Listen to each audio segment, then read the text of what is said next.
Hi, I'm so glad to be here today. It's such a joy. It's particularly a joy because it's the first center talk of the year, and I really appreciate the work you're doing, Nick and Glenn, to keep our center running and all our higher education research, putting it out there. But it's also a real joy to be here because I'm not teaching this semester, and so I'm missing all my students.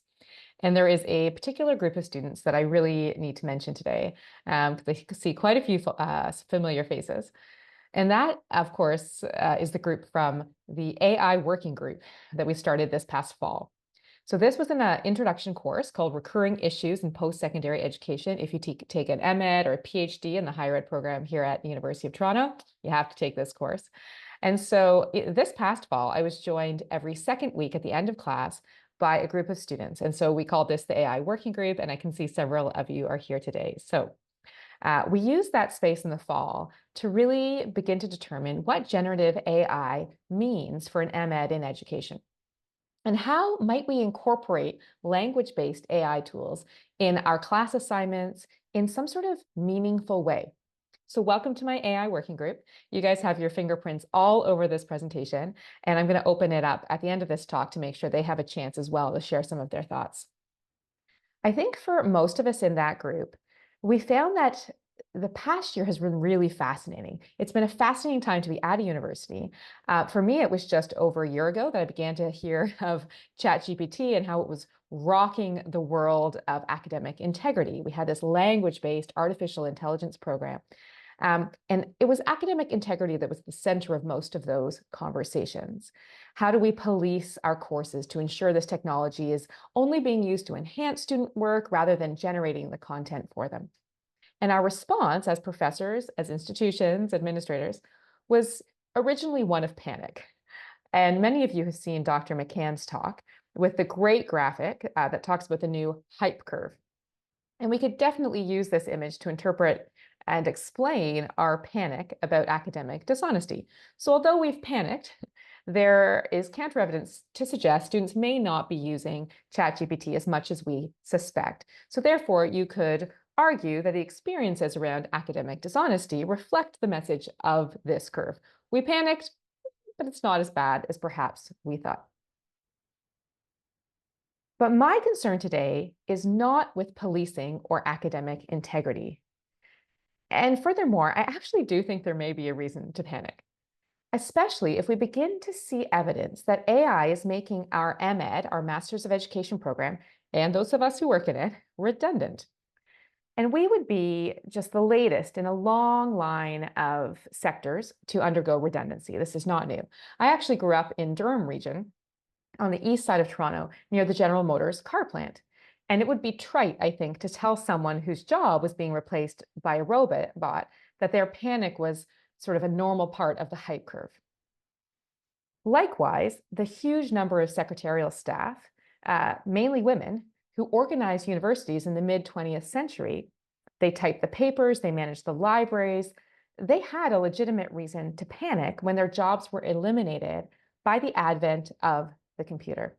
And I could go on to the internet and to show how AI is used in other fields like computer programming or graphic design.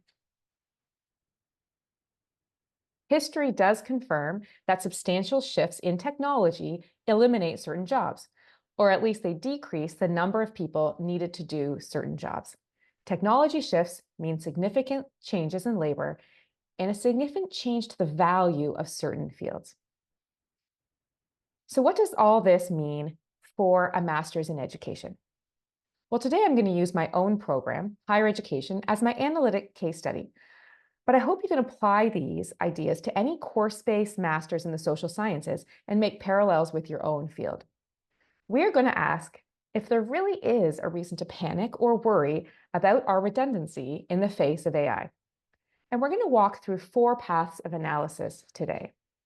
First, we'll consider, why do Masters of Education degrees exist?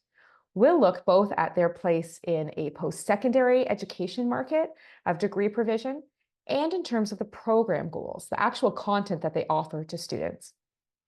Second, we're going to compare the skills that we aim to give our students with the skills or outputs that a language-based AI program can offer.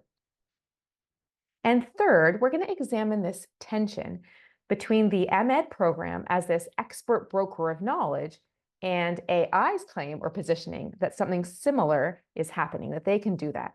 And I'll highlight several key debates within the post-secondary sector. Some of the recurring issues, if you will, that have raised their ugly head in response to AI's presence and AI's ability to make us panic. Debates over the applicability of degrees, employability, the role of the humanities, we love debating that one, the commercialization of higher ed, mass provision, and there are probably others that will come to mind for you as I speak, and I'd really love to hear your ideas on that as well. And lastly, we're going to move away from this state of panic and instead explore a few simple ways we might redesign our degrees more broadly and our classroom activities more specifically to ensure our Masters of Education remains valuable and relevant, and that it's able to face decades of technological change, as in fact it already has. So first, why do Masters of Education degrees exist? Well, historically, graduate degrees in the social sciences included a thesis component. A Master's of Arts program offered the opportunity to do original research and contribute in a new way to your field. However, in the late 20th century, there was a big demand from working professionals for graduate programmings in fields that were professional adjacent.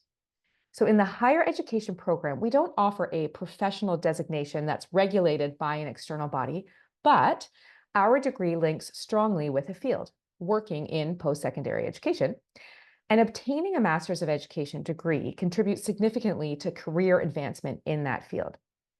And this is the sort of similar to teaching, where a master's is required to advance to a principal position, but there's no separate regulating body for principals. So Masters of Education degrees were really created in response to this professional demand. And so with the creation of a Master's of Education, we have a degree that is uniquely positioned in the university because it doesn't require sort of that one-to-one mentorship of the PhD or the MA, that labor-intensive relationship professors to sort of supervise students, and a degree that's very lengthy actually for the students to do original research. So it doesn't have that intensity. And it doesn't have the mass classes of an undergraduate degree. So our M.Ed maxes out at 25 students per class. It has a more intimate feel for students. So it's actually good for students and their career advancement. It has small classes, and it's good for institutions in that it's fairly low cost to offer. Tuition can be higher than undergraduate, and it can be offered in higher volume than these M.Ed research, master's and PhD research stream. So it's a degree model that really makes sense on both sides, and it's worked as an income generator for institutions. And we actually have seen a huge growth in M.Eds in our department. So here's the beginning, 1980, when it started, and here are stats, has almost doubled the number of M.Ed students that we're taking. And this is just in my department where we have 3 of these programs. This is not across OISE, which has 3 other departments and lots of cool stuff happening. And when they first started, these degrees were part-time only, working professionals coming in. But now we do offer full-time as well. Okay, so that's why the program exists. So we know that now. But what about the content of a Master's of Education? How does the content or the program goals compare to undergraduate or compare to a research-based graduate degree? Well, there are 4 key words that you would see again and again if you decided to read through our program goals. And you should all do this, by the way, because it would make a great final paper, and I would like to read that. And I bet you all miss me saying that. This would be a great final paper. So for all my students out there, you got to write a paper on our program goals. Go read our program goals. And the four words that you're going to see again and again are identify, analyze, critique, and apply. And this is a governance document. So this isn't just something we've put on our website where a few of us sat together. This is a governance document that's gone through review and that has systematically and strategically been put together to ensure that the program and the courses aligned with the program reach these goals. And by far, the one that's used the most is Analyze. And so within the program goals, you're going to see phrases like this. At the completion of the program, the successful student should be able to identify, analyze, and critique relevant issues in higher education scholarship, policy, and practice.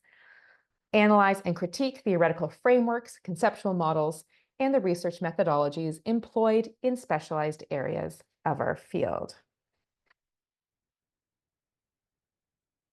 So let's start with identity. Identify. At its most basic, identify is akin to understand or remember in Bloom's taxonomy. We need to know the stuff when we see the stuff.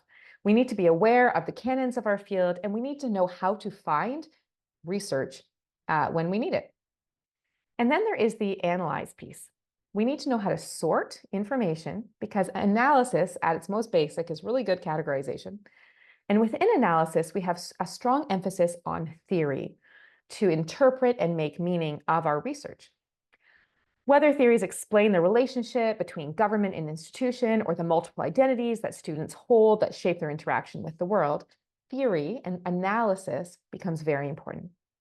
And then there is the critique piece that really links back to the first two and asks, from an equity lens, what voices are missing in our literature and in these traditional canons? Critique from an academic rigor perspective might question whether arguments or findings are valid, reliable, robust. And of course, our critiques can actually change our field. They expand and really redefine the foundational literature when it's unable to make sense of our changing world with the beautiful diversity and institutional complexity that we face here in 2024. And lastly, the application piece. Again, we are a professional adjacent field, and our students often have very practical and timely social issues and policies, institutional or political, that they are studying, and they want to make recommendations for policy, recommendations for student care, and things like that. So how do these 4 skills that we want to give our students in an M.Ed compare with the skills or abilities that are housed in a language-based AI program? And in this question, we get at the heart of this redundancy piece. Can ChatGPT and perhaps its smarter and better colleagues that we can anticipate will hit the market in the next few years, can these replace the M.Ed student? Can they do the work of identify, analyze, critique, and applying? Let's start with identify. This piece, identify. Are we facing a threat from AI because it can identify, gather, and explain our core literature better and faster than we can? I would argue definitely not. In fact, this identify piece has already faced a huge challenge in the last major tech shift. It actually came into question long before AI. It was the advent of the internet. That was the first time we began to ask whether students really need to know the facts. I actually remember being at OISE for my first time as a student in 2025. I was studying to be a history teacher, and we were told that the advent of the internet meant that we no longer needed to teach students facts. They could find all the dates and the names they needed on the internet. We instead needed to teach them what to do with these, how to think critically about history and the so-called facts they were presented with. And yet, that approach from 2005 is actually outdated. Instead, the past 20 years have shown that with the internet, we have such an abundance of information that we need spaces like higher education to help us identify what the key canons or texts are. So there is so much information. It's not a matter of being like, oh, the students can find those names and dates. Instead, we actually act as knowledge brokers in an age of seemingly endless information. And I would argue that AI is not a threat within this. Instead, it's a very necessary tool that provides help in finding and synthesizing these infinite facts that the internet supposedly holds for us. AI can save us an incredible amount of time.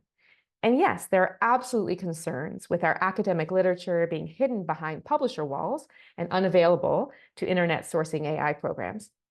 But that does not mean that the technology itself isn't incredibly helpful in this information age. Next, analyze.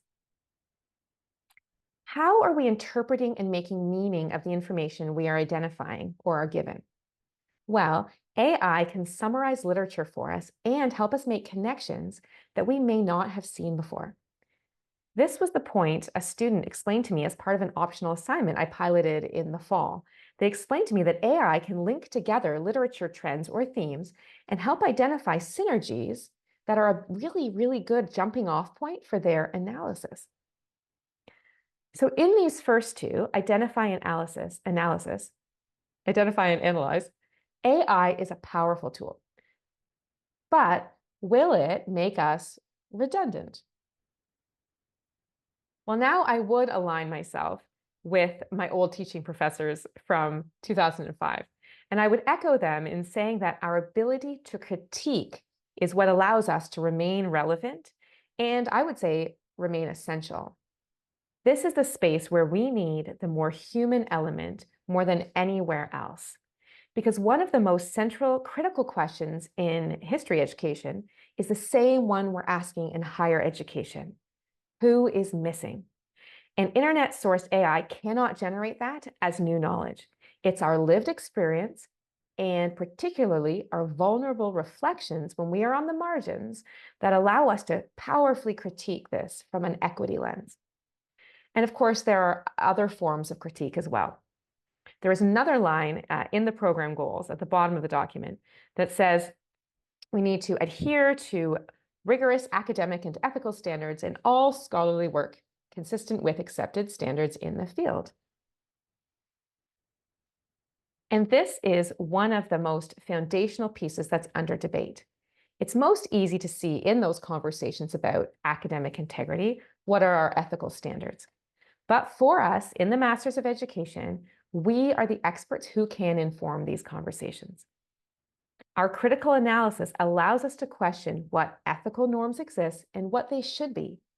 So instead of wondering if students are cheating or not, we can engage in a conversation about what cheating means now in 2024 and how its definitions have to evolve in the face of tech advancements. And of course, this is more a personal side note. Many of you will have seen the new article that came out, the news article that came out from Vanderbilt University, where generative AI was used to draft the "We are sorry about the stabbing on campus" email that was sent out to the university population. And of course, the student body freaked out about this, like legitimately. But I would like to think that a graduate of our program who has been taught to critique would have caught that.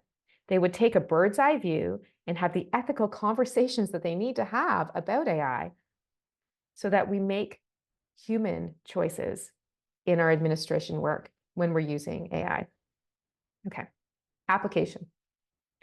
Our application really is as unique as we are. So while AI can help us research best practices and principles, it can never identify the areas of deep value that we apply our research to. Our experience leads us to the important research questions that we might use AI to explore in more depth. So in summary, I am arguing that AI is not a threat to the existence of our M.Ed. For the analysis and identify work that we do, AI is actually a key tool that allows us to do our work with much more efficiency. And this principle is, in its core, it's not original at all to me. Boshak, who's one of the students who's here, she shared with me this great Toronto Life article. You can look it up. It's fabulous. And AI is the needed tool that they identify. And we'd be fools not to see its benefits. They liken it to the calculator. Why would we ask students to do math without a calculator? So we need to use AI for our identification and analysis stages. But where AI needs us and will need us for the foreseeable future is in our critique, in the questions we ask about equity, about quality, about research rigor, and of course, in our application, how and where we apply these research findings to our work.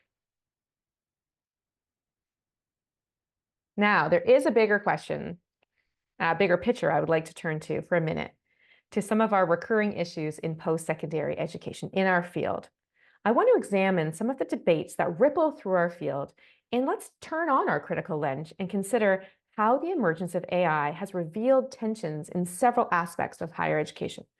And we might call these areas for future research, or the course papers that you're going to write for me so I can read them and learn from you.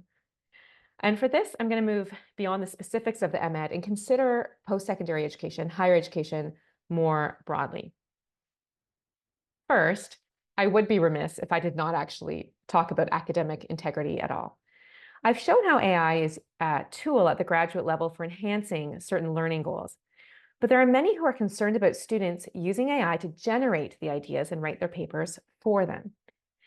And while this is clearly a breach of academic integrity, might we also see this as through a socio-historic lens, as a late modern outcome or side effect of the massification of higher education? Scholars have questioned the ability of us to produce mass higher education that is still high quality for many, many years. Is there always going to be a trade-off between massification and quality? And I think we need to ask, for example, if I duplicate my lecture videos for multiple sections of a large first-year course using technology, why should my students not feel free to do the same? What moral high ground can I really stand on to argue that their engagement with my class needs to be more authentic and personal than my own? So undergrad students are using generative AI to jump through the hoops we place before them in university. But at the same time, and I see this again and again, they crave personal connections, which links us to the next debate or recurring issue: objective versus subjective positioning of students in relation to classrooms. Are students invited to bring their whole selves and all their lived experiences into our classrooms? We see a lot of literature talking about support and care for our students. We are still pushing up against this objective scientific perspective. And must the work of caring that does happen only happen in the realm of student affairs instead? So this links us to another area of scholarship on higher education, another key debate, and this is the neoliberal commercialization of higher education. And I'm particularly drawn to this idea of buffer zones, Cavell's idea. And it suggests that when a neoliberal economic system begins to create extreme disparity between rich or poor, powerful or unpowerful, certain sectors or structures emerge that create buffer zones that prevent the marginalized from challenging the system. They buffer the impacts. And there is an argument to explore here that student affairs professionals may take on that daunting task of listening to student stories and caring and helping in these large impersonal institutions. They fill the cracks that exist in our late modern massified institutions. And the last debate that AI raises, moving away from the student experience, is the role of the humanities. This has been a recurring public conversation and institutional conversation that questions what the value of the humanity degree is. And this has happened for years. Go Google this in the newspapers. Everybody has an opinion on this. Yeah, and yet I think with the rise of AI comes the need for our critical lens and our ethical conversations, things that come out of the humanities. Humanities are the experts at asking these ethical questions. They philosophize, if you will. And it's not just within the university that we see an increase in the value of the humanities. Last summer, I found myself actually at a large dinner party, and I was seated next to a lovely gentleman on my right, and he works at CG, which is the think tank in Waterloo. He's actually a military AI analyst. And he agreed that AI is decreasing the number of skilled workers that we need. But he informed me that it's increasing the need for ethical conversations. He told me, unprompted, that we need the knowledge and the expertise from the humanities. I was blown away. Even the military is recognizing this need for ethical training for those who use AI. And that isn't to critique the military at all. The military has always had deep ethical conversations, but that they're drawing on these fields that the others who say, oh, it's not marketable, it's not employable, have criticized. And yet we can look to the military to help us to make those big life human choices. So although we've seen an incredible decrease in humanities funding and programming, we're actually seeing an integration and an embedding of humanities into things like STEM subjects, courses like the ethical engineer that one of our students teaches. And there needs to be a broader recognition for the work that humanities departments do and the knowledge that they have and making it available for other sectors who need it. Okay. I'm going to end my discussion on recurring issues there and move on to some more practical recommendations. But following this presentation, I would absolutely love to hear more of your ideas during our discussion time, some of these conceptual debates in higher education. So recommendations, where do we go from here as we design our programs and our classrooms? First, in an information age, we need to embed AI tech in our libraries. Our students should not be turning to ChatGPT to do the research for them. Our libraries need to have search capacity that is as intuitive and effective as ChatGPT and other AI, language-based AI, and that can generate leading ideas from actual scholarly sources rather than just the internet feed. We could also use AI specific grammar and editing equipment for our students. I'm seeing this all the time with my students who did their first degree in a language that was not English. They have phenomenal ideas, but their grammar and their punctuation need a lot of work. AI is an incredible support for that, allowing us to have truly international conversations without language limiting those fabulous scholars. And for our M.Ed, more specifically, we really need to understand the link between the AI requirements of job advertisements and what our programs are offering. If they are the students who are, sorry, if our students are going to be the ones that are working in the president's office and they're using AI in their communications, they need to have been trained in this. They need to be understanding what the ethical implications and the practical implications of this are. And then we need to return to a human-centered education. We need to really be aware when our pedagogy is being stripped of all its humanity, when are our large classes and our impersonal massification or commercialized higher education stripping people of their own stories. And I think that we can think beyond academic integrity to consider how we let our students bring their whole selves to class. So we're not relying on impersonal technology, but they're invested deeply in their subject matter because it flows through who they are. And of course, we have a wonderful professor in our own department, Dr. Stephanie Waterman, who's helping us as faculty reshape our curriculum with Indigenous knowledge and digital pedagogies. And so storytelling is at the heart of that. What are the stories that inform their life, and how do their great research ideas flow out of those? Okay, I'm going to stop there because I'm just itching to talk and discuss this with you. Thank you for listening, and I look forward to lots of good conversations. Take care. Bye.